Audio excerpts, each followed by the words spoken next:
Good morning, guys, and welcome back to Bald Father Bets. So we'll give a quick recap of college football Saturday, plus the two NFL plays we had. We had a winning day. Don't want to jinx anything, but maybe we're over that little negative spell we had. We'll see what happens today. And then we'll give our plays for NFL Sunday. But first, please make sure you are subscribed to the channel, notifications on, and just help support our channel, like, share, comment. Anything you guys can do to increase our subscriber base, help us get in the YouTube algorithm, show traction on the channel. That's really the only thing that we ask here. Always want to keep our picks free, keep our winnings free, and just grow our community here.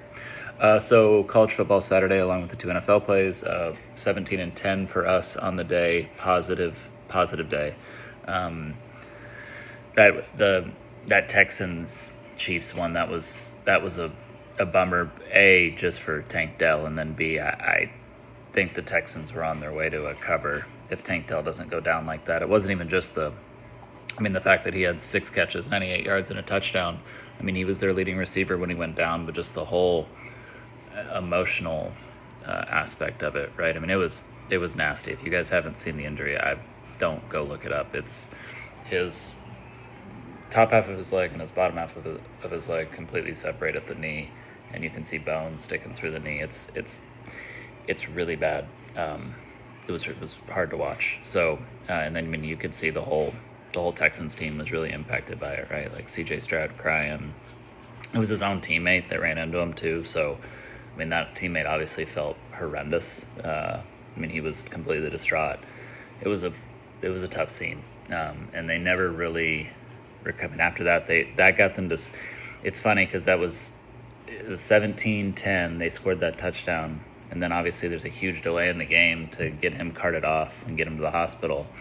They had to completely immobilize his leg, and they got him to the hospital, and then they still had to do the extra point after that, after sitting around for 20-30 minutes. Extra point missed, which was the easiest thing to predict in the world. And then after that, the Texans only scored 3 more points. Ended up losing the game 27-19. They had a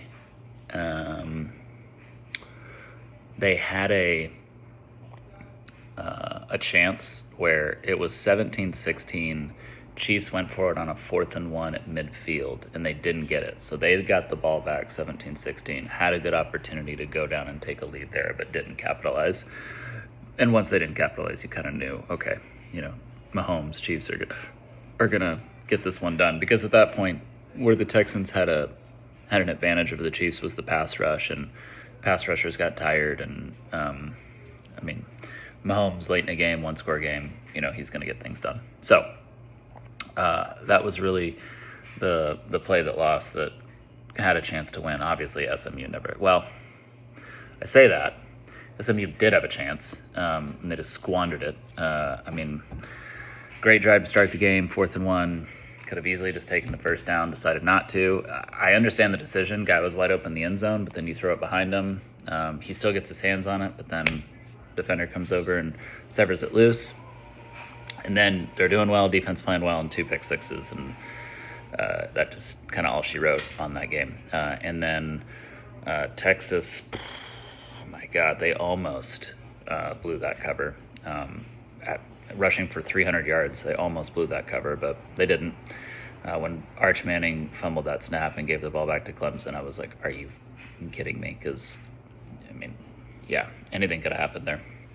And then Ohio State with the domination. That's on me for that not being a higher unit play. Honestly, I had that one in my gut that should be a 20-unit play. You guys know how much I like Ohio State. I just was concerned about their mentality, and honestly, we hadn't had the great couple past few weeks. So I was concerned about their mental makeup. But you could honestly, I almost put it in, increase it at least to 10 units, because you could see from warm-ups they were locked in. And when Day gets that look in his eye, it's a little different. They're just so much more talented than Tennessee. It wasn't a fair matchup. And Nico, he's from California, traveling to Columbus to play outdoors in a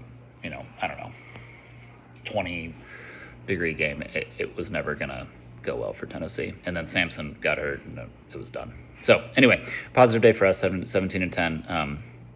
Looking ahead at the college football playoff lines, we got two really, which should be epic games. Spreads are, 1 or 2 points with Notre Dame and Georgia. Notre Dame came out favored 1.5, and they have been very quickly bet to Georgia favored by 2. So over 3.5 points of line movement in that one, crossing over the 0 number. Huge deal. Not surprised that sharps and professionals are trusting Kirby in a college football playoff game in New Orleans. Not surprised at all. And then Ohio State, Oregon came out Ohio State 1.5. It's now Ohio State 1. So not too much movement there. Penn State and Boise is down to 10. Well, it came out 10.5. It got down to 10. Now seems like it's hovering back around 10. Not surprised there either. And then Texas came out -14 and has been bet down to -13.5 versus ASU. So we'll get more into those later on. We got 10, 11 days, I think, for 10 days. 9 or 10 days. We got 9 or 10 days for those games. But for now, let's focus on NFL Sunday, Week 16. We'll go through these.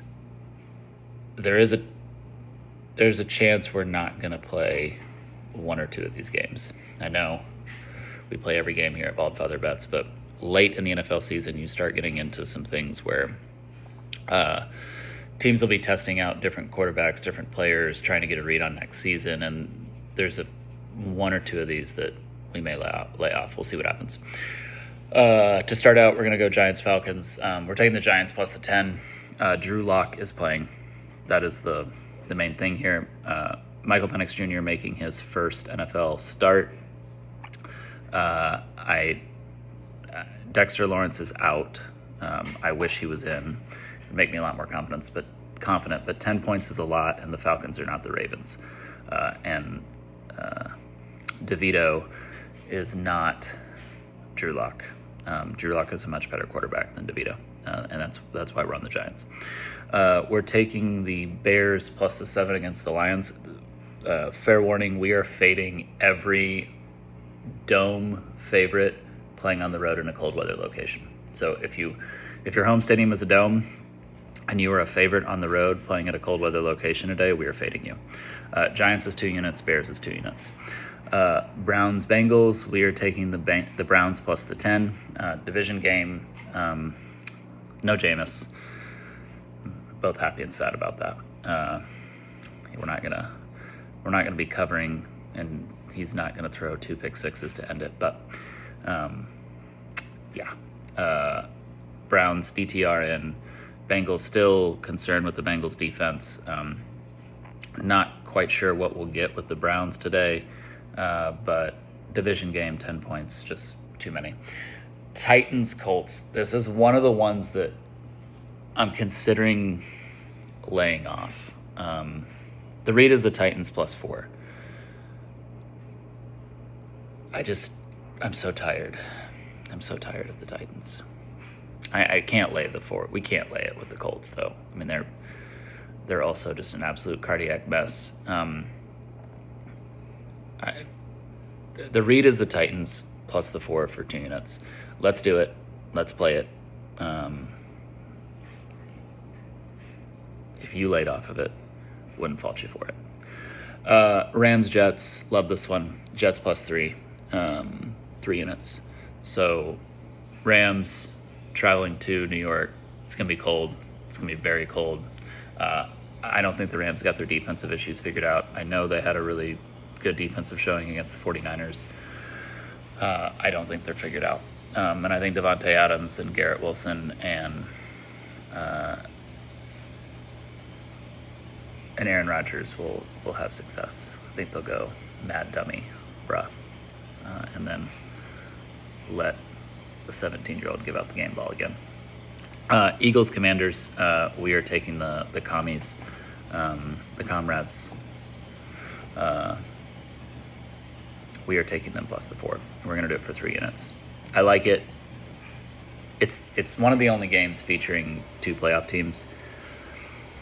Anytime you're betting against the Eagles right now, it's hard to love it, but I like it. So commies plus the 4. 3 units. Cardinals, Panthers. We're taking the Panthers plus the 5.5, and we are doing that one for 2 units. Again, that's a dome team on the road, favored in a cold. I mean, Carolina isn't a cold weather location, but it is cold as shit right now in this part of the country. So, like the Panthers there. We should have never laid it with the Panthers as favorites. It's the first time they've been favored in like 3 years or something. But Panthers are back to be an underdog, which is exactly where you want them. It's Vikings, Seahawks. This is my favorite play and my favorite game of the day, actually. I just think this is going to be a good one. Seahawks plus the 3, 5 units. So I don't know if I'd necessarily say Seattle's a cold weather location, but it is outdoors. The Vikings are I still think they're overachieving at 12-2. As we talked about before, they're not in the same category as the other elite teams right now. Even with the Lions having all their injuries, I still don't think the Vikings are in the same category as the Lions. And the Bears, we talked about that game last Monday night, man. The Bears are the reason the Bears didn't cover that game, not the Vikings. And that was like Vikings coming home, white out, tribute to Randy Moss. They had all the emotion on their side, and they weren't all that impressive. Seahawks plus the 3, 5 units. Patriots plus 14 against the Bills, 2 units. This one makes no sense. And sometimes when things make no sense, that's what you have to play. But the Patriots play these Bills tough. It's really weird. When the Bills are favored by a lot of points, they blow out everybody except for the Patriots. Patriots beat them earlier this year.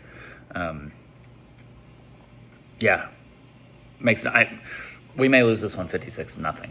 Wouldn't be surprised, but not laying it with the Bills against Patriots. Just can't do it. Jags, Raiders. Love this one, unfortunately. Raiders -2, 3 units. Aiden O'Connell back in for the Raiders.